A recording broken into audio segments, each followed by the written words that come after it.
روح کی بیماریاں اور ان کا علاج۔ بسم اللہ الرحمن الرحیم۔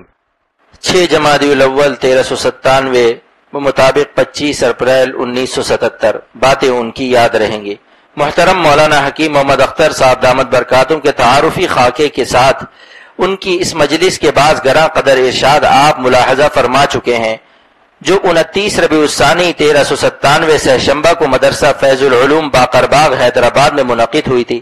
چونکہ حضرت حکیم صاحب ایک صاحب علم صاحب دل بزرگ ہیں اور ان کی باتیں بیک وقت دل اور دماغ دونوں کو متوجہ کرتی ہیں، اس لیے خیال آیا کہ ان کی جس مجلس اور جس واعظ میں راقم الحروف کو شرکت کی سعادت نصیب ہوئی اس میں آپ کو بھی شریک کر لیا جائے۔ اس شرکت اور مل بیٹھنے کو غنیمت ہی سمجھنا چاہیے، کیونکہ عن قریب پاکستان واپس تشریف لے جانے والے ہیں، مبادا پھر بہار آئے نہ آئے۔ اگرچہ ان کو دیکھنے والی آنکھیں، سننے والے کان اور محسوس کرنے والے دل اس بہار کے بار بار آنے کی تمنا لیے ہوئے ہیں، لیکن یہ بھی سچ ہے مقدر سے ملا کرتی ہے غافل وصل کی راتیں، مقدر سے ملا کرتی ہیں غافل وصل کی راتیں۔ 1 جمادی الاول 1397 پنجشنبہ کو بعد نماز عشاء مسجد عامرہ حیدرآباد میں حضرت حکیم صاحب کا وعظ مقرر تھا۔ ہم اس صحبت میں اسی وعظ کے بعض اہم اقتباسات ذیل میں پیش کرتے ہیں۔ چین کی نگری، فرمایا آج لوگ سمجھتے ہیں چین بیوی میں ہے، اولاد میں ہے، دوست و احباب میں ہے، مال و دولت میں ہے، حکومت و سلطنت میں ہے، زمین و جائیداد میں ہے، تجارت و ملازمت میں ہے، لیکن سب جانتے ہیں اور سب کا تجربہ ہے کہ ان چیزوں میں چین تلاش کرنے والے بے چین ہیں، ان کو سکون و قرار نہیں، اس بھری دنیا میں ان کا دل بڑا اجڑا سا ہے۔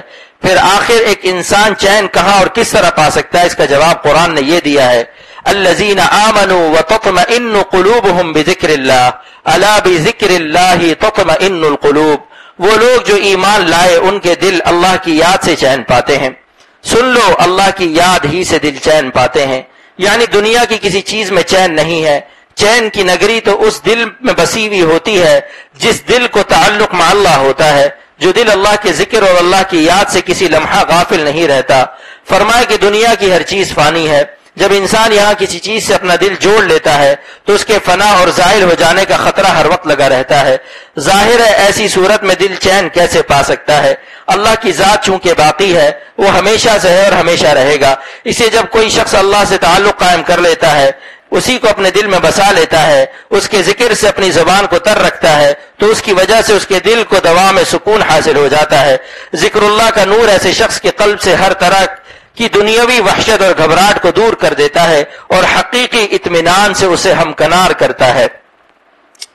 اللہ میں اپنی آنکھ کو سمو دیجئے، فرمائے کہ اللہ کو ہمیشہ یاد کیجئے، اسی سے لو لگائیے اور تعلق جوڑیے، اللہ کہتے ہوئے اس قدر کھینچیے، پھر دیکھیے کتنا مزہ آتا ہے۔ اس وقت ایسا معلوم ہوگا کہ گویا اس لفظ اللہ میں آپ نے اپنی آہ سمو دی اور اپنی ساری فریاد اس لفظ کے ادا کرنے کے ساتھ ہی اس کے دربار میں پیش کر دی۔ بزرگان دین کو اہل دل کہنے کی وجہ، فرمایا کہ ایک دن مجھے خیال آیا کہ دل تو ہر انسان کے سینے میں ہے، اس لیے ہر شخص اہل دل ہے، پھر اللہ والے کو خصوصیت کے ساتھ اہل دل کیوں کہتے ہیں؟ غور کرنے پر معلوم ہوا کہ انہیں اہل دل اس لیے کہنا مناسب ہے کہ اپنا دل اللہ کو دے چکے ہوتے ہیں، ہر وقت ان کا دل اللہ کے پاس ہی ہوتا ہے۔ جب دل دینے والے کو کسی نے دے دیا تو اسے اہل دل ہی کہنا چاہیے۔ اہل دل آکس کے حق را دل دہد، اہل دل آکس کے حق را دل دہد، دل دہد اورا کے دل رامی دہد، دل دہد اورا کے دل رامی دہد۔ چھینک کے وقت الحمدللہ کہنے کی حکمت، فرمایا کہ حضرت صلی اللہ علیہ وسلم نے ہدایت فرمائی کہ اگر کسی کو چھینک آئے تو الحمدللہ، تمام تعریف اللہ کے لیے ہیں، کہے۔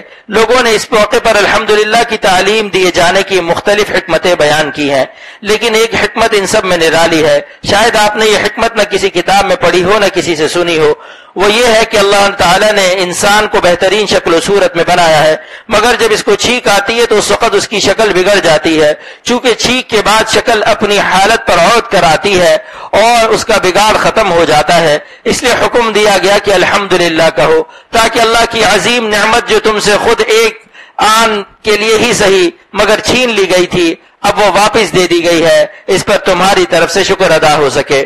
سوچئے چھینک کے بعد الحمدللہ کہنا بظاہر کتنی معمولی بات ہے، لیکن اس میں کتنی بڑی حقیقت پوشیدہ ہے۔ شریعت کی ہر تعلیم میں اس طرح کی حکمتیں چھپی ہوئی ہیں، خواہ ہمیں ان کا ادراک ہو سکے یا نہیں، تاہم ہم ہر تعلیم پر عمل کرنے کے پابند ہیں۔ یہی پابندی ایک بندے کو خدا کا بندہ بنا دیتی ہے۔ یہ حکمت الحمدللہ کہنے کی حضرت مولانا گنگوہی رحمت اللہ علیہ نے ارشاد فرمائی ہے، جس کو احقر نے اپنے شیخ و مرشد حضرت پھول پوری رحمت اللہ علیہ سے سنا ہے۔ اللہ پاک عمل کی توفیق عطا فرمائے۔